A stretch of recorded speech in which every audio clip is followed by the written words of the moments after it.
मालिक सारी भैंसों का दूध निचोड़ निचोड़ के निकाल लिया है, लेकिन इतना दूध हमसे खरीदेगा कौन? अरे बावले, आज डबल रेट पे बिकने वाला है हमारा दूध, तू बस देखता जा। चाचा हाजी। वालेकुम सलाम, क्या हाल है बेटा? मैं तो ठीक हूँ चाचा हाजी, तू सुना, दूध देने जा रहा है? हाँ बेटा, तुझे तो पता है कल ईद है, हर घर में डबल डबल दूध देना है। अगर तुम्हारे ग्राहकों में दूध पूरा ना हो रहा हो तो मुझसे आके ले लेना, मेरे पास बहुत दूध है। नहीं नहीं, मेरा दूध पूरा है। चाचा हाजी कल ईद है, आज 2 किलो दूध देना है। हाँ हाँ पता है मुझे। है मेरा दूध किधर गया? मुझे समझ नहीं आ रही, इसमें से दूध गया कहाँ?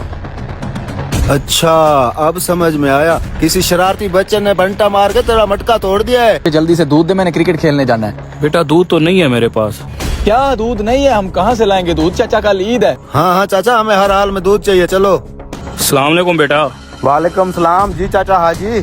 बेटा पता नहीं कैसे रास्ते में मेरा दूध गिर गया था, मेरे इन 2 ग्राहकों को 4 किलो दूध दे दो। तो चाचा उस वक्त तुमने क्या कहा था, मेरे पास दूध पूरा है, तो अब करो पूरा। मिला तो उनके बच्चे भूखे रह जाएंगे, उनके बीमार खाली जाएंगे।